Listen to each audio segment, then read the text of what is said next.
Esta mañana aquí en nuestra iglesia local pedimos una gracia muy especial para el maestro de la Escritura. En la clase, la primera parte, el pastor Sergio, y en la segunda parte, el pastor Julio.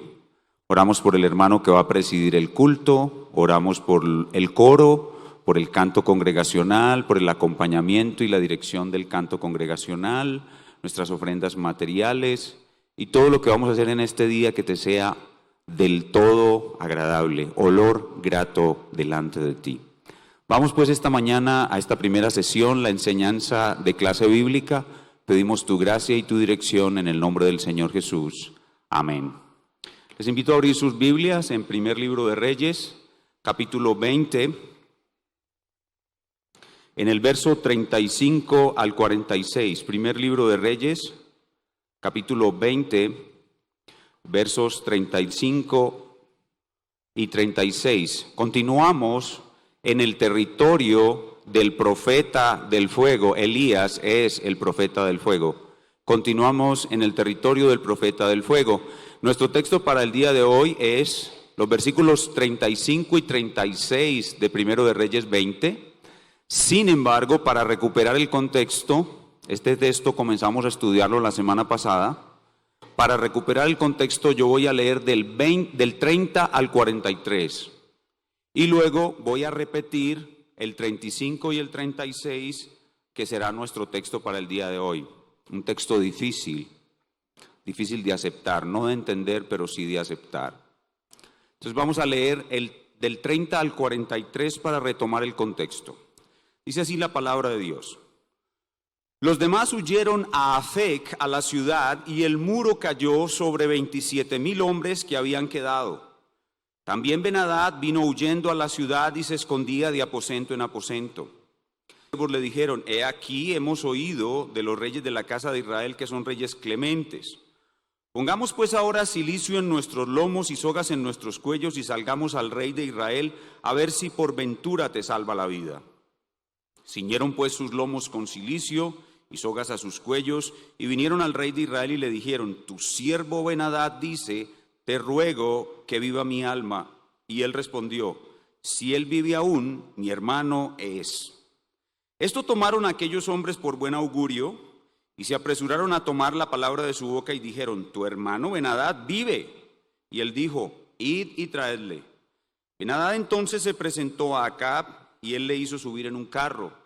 Y le dijo Ben-Hadad: las ciudades que mi padre tomó al tuyo yo las restituiré. Y haz plazas en Damasco para ti, como mi padre las hizo en Samaria. Y yo, dijo Acab, te dejaré partir con este pacto. Hizo pues pacto con él y le dejó ir. Entonces un varón de los hijos de los profetas dijo a su compañero por palabra de Dios: hiéreme ahora. Mas el otro no quiso herirle. Él le dijo: por cuanto no has obedecido a la palabra de Jehová, he aquí que cuando te apartes de mí te herirá un león. Y cuando se apartó de él, le encontró un león y le mató. Luego se encontró con otro hombre y le dijo: hiéreme ahora. Y el hombre le dio un golpe y le hizo una herida. Y el profeta se fue y se puso delante del rey en el camino y se disfrazó, poniéndose una venda sobre los ojos. Y cuando el rey pasaba, él dio voces al rey y dijo: tu siervo salió en medio de la batalla, y aquí se me acercó un soldado y me trajo un hombre diciéndome: guarda a este hombre, y si llegare a huir, tu vida será por la suya o pagarás un talento de plata.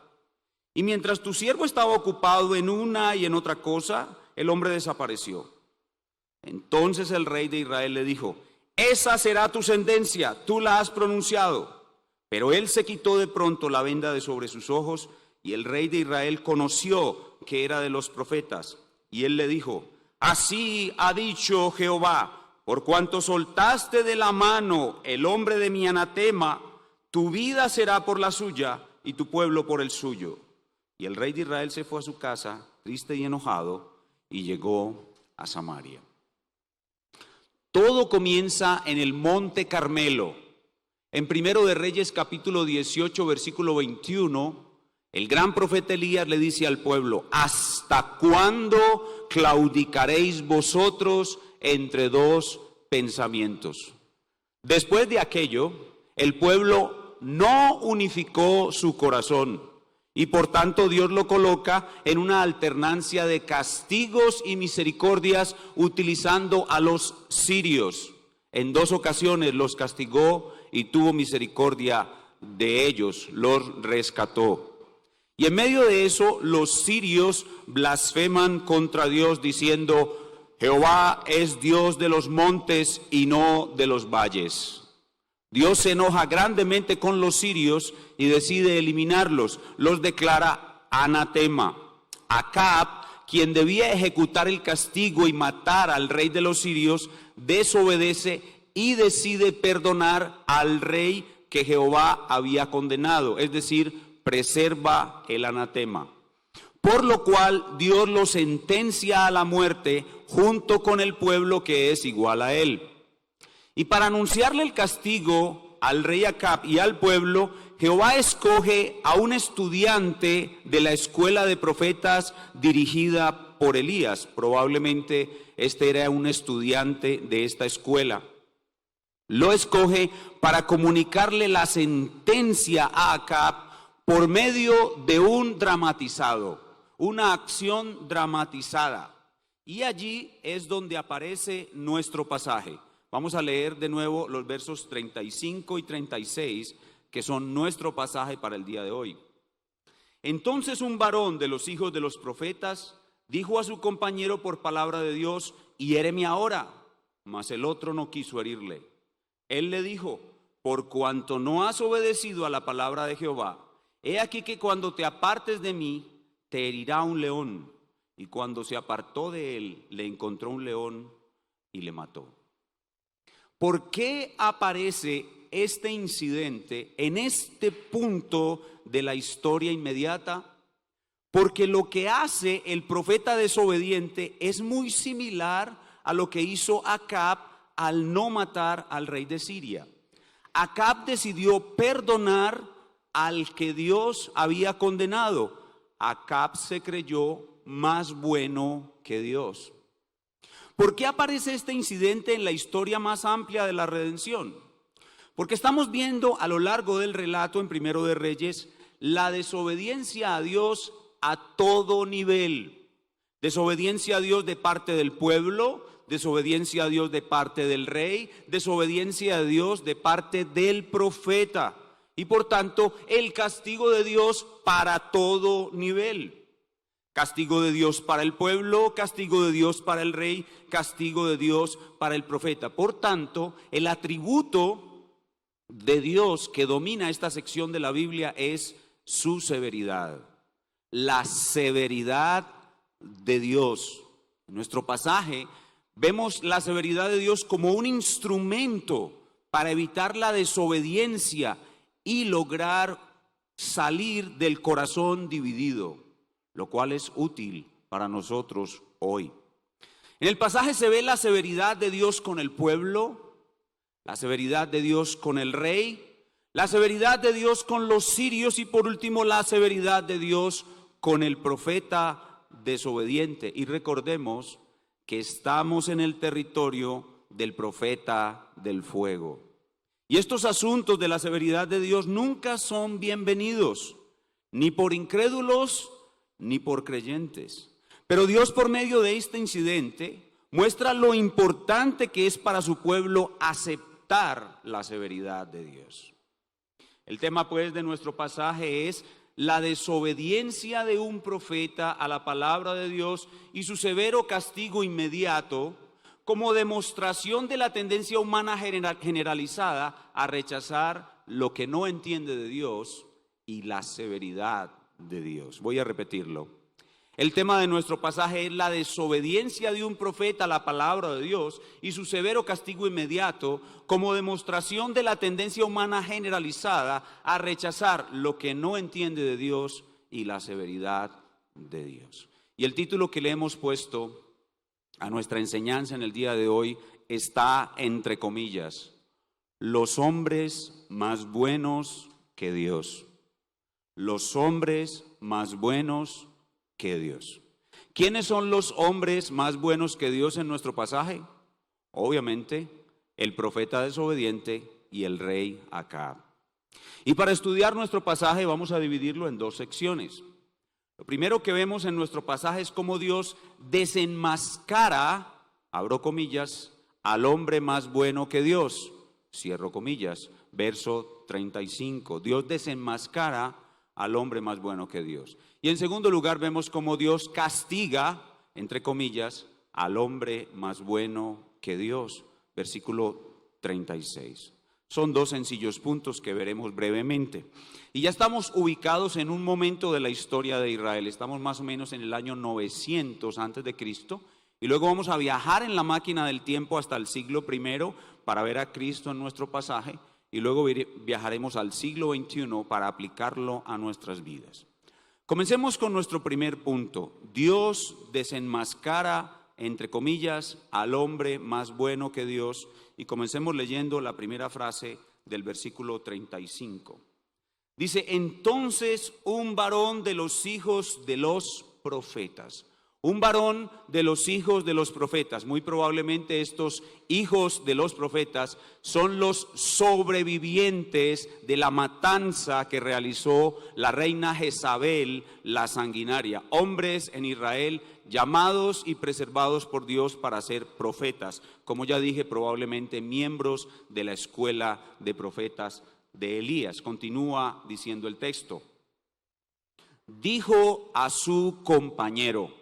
Uno de los profetas dijo a su compañero, es decir, a otro profeta como él, probablemente a un miembro de la misma escuela. Así que se trata de dos creyentes.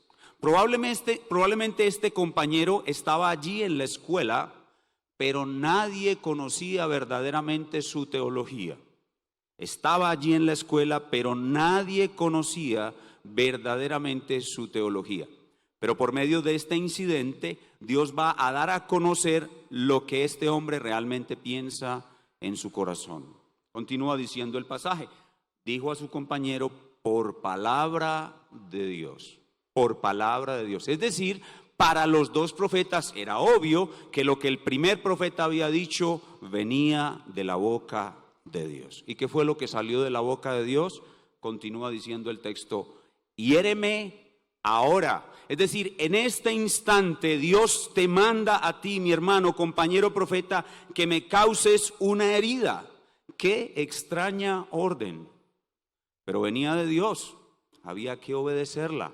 Y su compañero profeta no la obedeció, continúa diciendo el pasaje. Mas el otro no quiso herirle. Mas el otro no quiso herirle. Así como Acab no quiso matar al rey de Siria, y Acab se creyó más bueno que Dios, así este profeta no quiso herir a su compañero, a pesar de ser palabra de Dios. Y aquí la pregunta clave es, ¿por qué no quiso obedecer este profeta la orden de Dios? Y la respuesta obvia es, le pareció inadecuada. No podemos saber exactamente su razonamiento, pero podemos suponer que a este profeta le pareció injusto herir a un inocente. Le pareció injusto herir a un inocente. Su compañero no había hecho nada malo, ni a él ni a otros. No veía que mereciera ser golpeado por nada. ¿De dónde esta extraña orden del Señor? Este hombre evaluó la orden de Jehová, la consideró inadecuada, quizás injusta, y por eso no la obedeció. En otras palabras, este hombre juzgó la ley de Dios, juzgó la palabra de Dios y la halló inadecuada. Todo mandato de Dios es bueno, bueno para su gloria y bueno para la criatura que lo obedezca. Por tanto, debe ser obedecido. No obedecerlo significa considerarlo no bueno. Y por eso el que no lo obedece se considera más bueno que Dios. En otras palabras, este profeta nunca heriría a un inocente. En otras palabras, este hombre se consideró más bueno que Dios. Este hombre no preguntó a su hermano, el otro profeta, ni siquiera preguntó el propósito de la orden. Él hizo una evaluación rápida de la situación y esa fue su respuesta, lo cual significa que en su mente él había procesado durante algún tiempo cómo quería él o creía él que debía ser Dios y había desarrollado fuertes pensamientos con respecto a esto. Y él consideraba que Dios de ninguna manera debía ser tan severo. Dios nunca le pediría a un hombre que hiciera tal cosa. ¿Golpear a un inocente sin una razón aparente? Jamás. Así que la respuesta de este individuo no fue algo fortuito, fue algo que él había pensado, había ya estructurado su pensamiento, y su pensamiento dio una respuesta automática prácticamente a este hecho. Este hombre no la iba bien con la severidad de Dios, ni tenía suficiente temor de Dios. Y algo más, él no pensó que por su desobediencia lo pudiera matar un león. Pero Dios, en la era de la vista, recordemos que el Antiguo Testamento en cierta forma es la era de la vista, donde Dios se manifiesta de una forma especial, visible e inmediata. Dios en la era de la vista, entre comillas también, reconoce inmediatamente lo malo que hay en este hombre y reacciona a sus pensamientos, reacciona a sus juicios hacia él y reacciona a su desobediencia y le envía un castigo inmediato. Y ese es nuestro segundo punto. Dios castiga, entre comillas, al hombre más bueno que Dios. Y ese es el verso 36.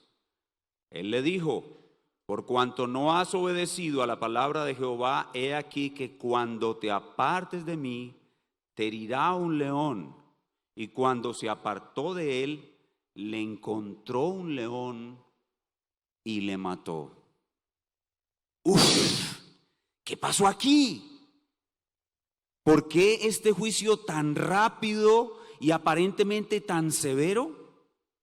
Este pasaje nos recuerda inmediatamente otro pasaje muy similar, Primero de Reyes 13.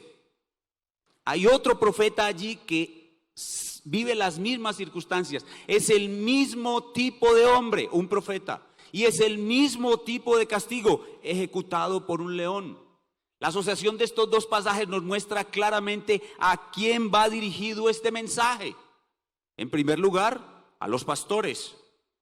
Los pastores somos como los profetas del Nuevo Testamento. Pero en segundo lugar, a todo el pueblo de Dios. Hermanos, este es un mensaje para nosotros. Al profeta de Primero de Reyes 13 le faltó discernimiento, pero a este profeta le faltó temor de Dios. Y estando en la era de la vista y por su posición de profetas, ambos profetas recibieron un castigo severo e inmediato. Y por eso la Escritura dice: no os hagáis maestros muchos de vosotros, porque los maestros recibirán mayor condenación. ¿Por qué este juicio tan severo para un hijo de Dios? Primero, porque este creyente tenía una imagen distorsionada de Dios en su corazón. Se estaba fabricando un ídolo en su corazón. Y la idolatría en el Antiguo Testamento era castigada con la pena de muerte. Segundo, este creyente desobedeció lo que claramente era un mandato directo, claro del Señor. En otras palabras, él se atrevió a tocar el arca y lo hizo delante de otro creyente, obstaculizando el avance del plan de Dios. Y en tercer lugar, probablemente este creyente era un peligro para la escuela de profetas. Un profeta desobediente, siendo que el oficio profético tipifica a Cristo. No, esto es un peligro. Hay casos en los que un poco de levadura leuda toda la masa. Por eso, este juicio tan severo e inmediato de Dios. ¿Se imaginan los comentarios en la escuela de profetas durante el sepelio del profeta castigado? ¿Cuánto temor a Dios hubo entre aquellos hombres a partir de este incidente? Como está escrito en Hechos 9:31, las iglesias eran edificadas andando en el temor de Dios. Este pasaje pues nos muestra que si un profeta desobedece, no queda sin castigo. Que si un rey desobedece, no queda sin castigo. Todo el que desobedezca la palabra de Dios no queda sin castigo. y su castigo puede ser muy severo. Esta es la ubicación histórica de nuestra enseñanza. Ahora vamos a preguntarnos dónde está Cristo en el pasaje. Cristo está en el profeta obediente. Cristo es el único profeta que, siendo perfectamente bueno y perfectamente inocente de toda culpa, fue herido por Dios para que su herida sirviera a los propósitos de Dios, la salvación de muchos. ¿Es verdad que Dios manda a golpear a un inocente? Sí, es verdad. Lo vemos claramente en el caso de Job. Esa es la gran enseñanza del libro de Job. Es más, Dios no solo manda a golpear a un inocente, Él mismo golpea al inocente para cumplir sus propósitos redentores. Es más, si no hubiera golpe de Dios al inocente, no habría salvación para el culpable. Si no hubiera golpe de Dios al inocente, no habría salvación para el culpable. Tal vez hubo también otras razones tipológicas por las que Dios consideró tan grave el pecado de este profeta desobediente. Además, podemos ubicar a Cristo en el pasaje diciendo que Cristo es quien algún día desenmascarará a todos los hombres que se creen más buenos que Dios. A algunos los desenmascarará en esta vida y a otros en su segunda venida. ¿Cuál es la aplicación para nosotros hoy de nuestro pasaje? En primer lugar, respondamos a esta pregunta. ¿Quiénes son los hombres que se creen más buenos que Dios? ¿Quiénes son los hombres que se creen más buenos que Dios? Son los que rechazan la severidad de Dios. ¿Dónde están los hombres que se creen más buenos que Dios? ¿Dónde están los hombres que se creen más buenos que Dios? Están afuera de la iglesia y también adentro de la iglesia. ¿Qué puede pasar a los hombres que se creen más buenos que Dios? En cualquier momento, Dios los va a desenmascarar y ellos pueden llegar a ser muertos por un león. ¿Y quién es el león? Cristo es el león. Él está encargado de juzgar y condenar a este tipo especial de seres humanos, que son hombres y mujeres que se creen más buenos que Dios. ¿Eres tú un hombre o una mujer que se cree más bueno que Dios? De otro lado, ¿quiénes son los hombres que aceptan la severidad de Dios? Los que se humillan ante Él, los mansos, los humildes, los que aceptan la autorrevelación, lo que Dios ha revelado de sí mismo. Hermanos, amigos, Dios en la autorrevelación, que es la Biblia, dice claramente, escúchenlo bien, Dios en su autorrevelación dice claramente: yo soy un Dios severo. Yo soy severo y a ustedes les conviene verme también así. Yo soy severo. Los hombres que aceptan la severidad de Dios son humildes y nunca van a creerse ni a actuar pensando que son más buenos que Dios. ¿Qué espera a los creyentes que aceptan la severidad de Dios? La oposición de los que lo rechazan. Como el caso de nuestro hermano, el gran teólogo del siglo XVIII, Jonathan Edwards, un gran hermano muy conocido en la historia de la iglesia. Edwards era un hombre que abogaba porque se predicara con frecuencia la severidad de Dios. Y esto le causó muchísimos problemas al hermano Jonathan Edwards por predicar la severidad de Dios. Es más, su famoso sermón, Pecadores en las manos de un Dios airado, que dio en 1741, que hemos escuchado que cuando Edwards predicó ese sermón, las personas aferradas a sus sillas temblando pedían la misericordia y el perdón de Dios por sus pecados. Cuando yo escuché eso, yo dije, wow, qué bendecida fue su iglesia al escuchar un sermón tan potente que Dios usó de esa manera tan maravillosa. Y se lo conté admirado a nuestro querido amigo, el doctor Don Kisler, que tiene mucho conocimiento de la vida de este hombre.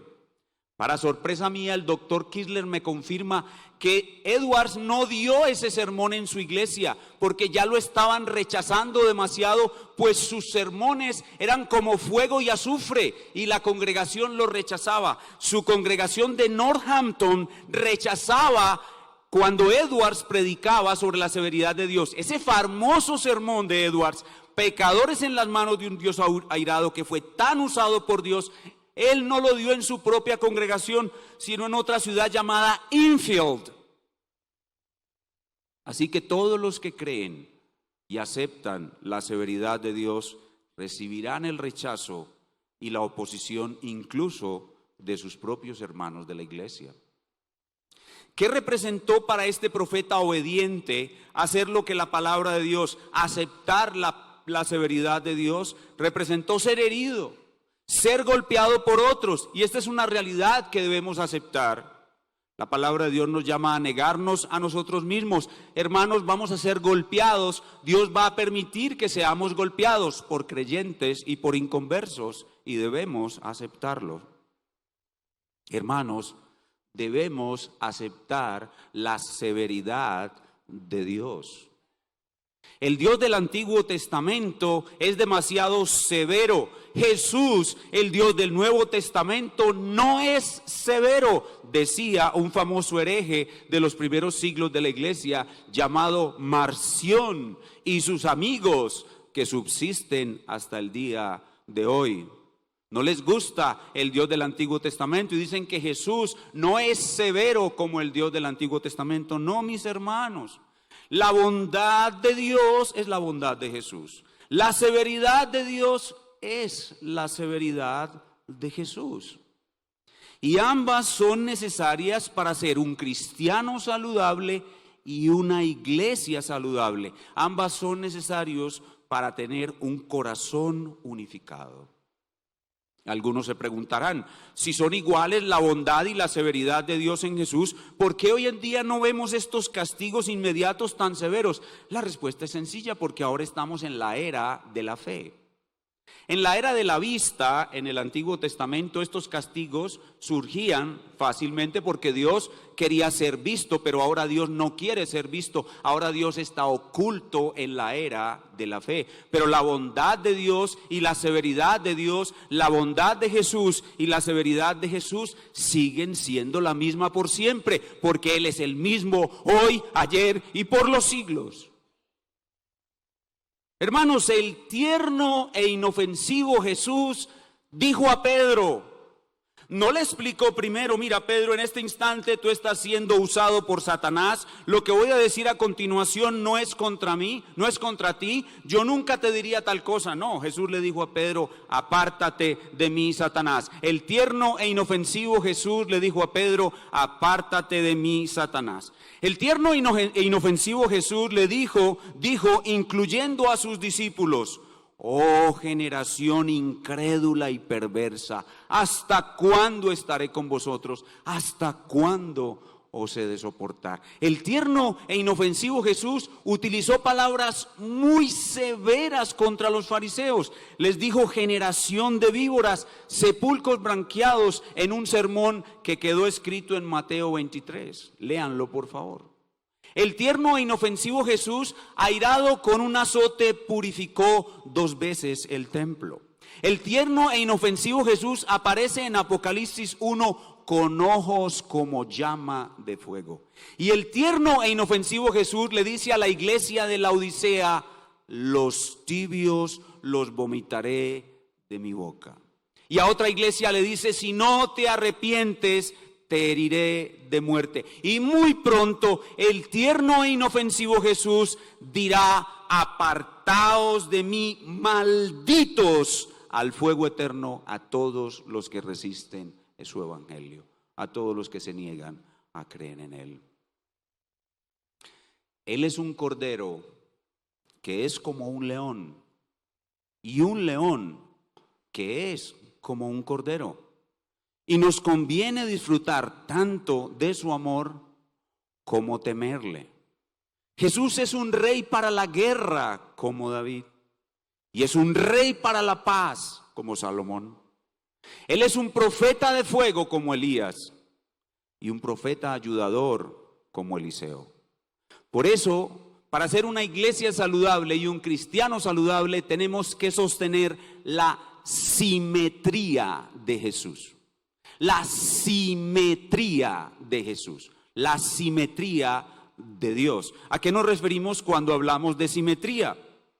Si tomamos el cuerpo humano y lo dividimos de la cabeza a los pies por toda la mitad con una línea, encontramos que la parte derecha del cuerpo humano es exactamente igual a la parte izquierda. Eso es la simetría de Dios.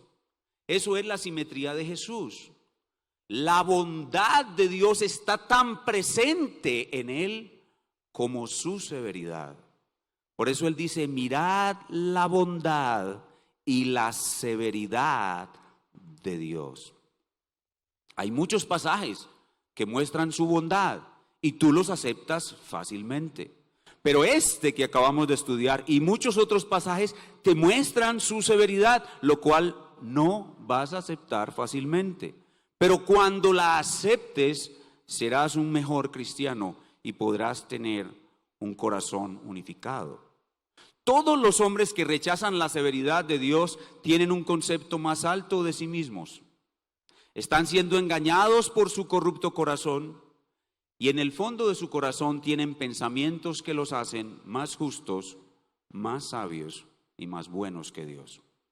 Y por eso es que Dios nos pide que no dejemos de caminar, que no dejemos de transitar por el territorio del profeta del fuego para corregir esa asimetría de Dios que hay en nuestro corazón. Por eso tenemos que caminar por el territorio del profeta del fuego. Y cuando estemos caminando en el territorio del profeta de fuego, nos vamos a encontrar con esta dificultad y el predicador se nos va a tornar molesto. Yo soy consciente de que algunos de ustedes ya no me quieren. Ya no me quieren. Yo lo veo en sus ojos. Ya no me saludan. Desde que estoy en el territorio del profeta de fuego, me he convertido en un predicador molesto para ustedes. Pero juzguen si lo que estoy haciendo es bíblico o no. Y examinen sus corazones. Si aceptamos con mansedumbre la palabra fielmente predicada, Dios hará maravillas en nosotros y por medio de nosotros. La severidad de Dios es un atributo esencial para lograr un corazón unificado. Y la última pregunta, que la pueden responder incluso los niños. Niños, ¿qué nos debería pasar cuando desobedecemos voluntariamente a la palabra de Dios? ¿Qué nos debería pasar, niños? Hablo a los niños grandes y a los niños pequeños. ¿Qué nos debería pasar cuando desobedecemos voluntariamente la palabra de Dios? Nos debería matar un león. Así resumimos fácilmente este pasaje. Y unas breves palabras para nuestros amigos que nos visitan. Amigos que nos visitan, ustedes que vienen hoy por primera vez a la iglesia. Si esto hace Dios con los que le conocen y le obedecen, cuando le desobedecen, ¿qué hará con los que le rechazan voluntariamente y solo saben desobedecerle como tú? La palabra de Dios dice en 1 de Pedro 4, 17 y 18 que el juicio de Dios debe comenzar por la casa de Dios.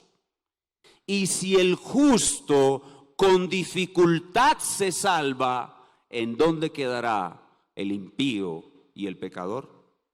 Amigo, huye del profeta de fuego y ve al profeta ayudador.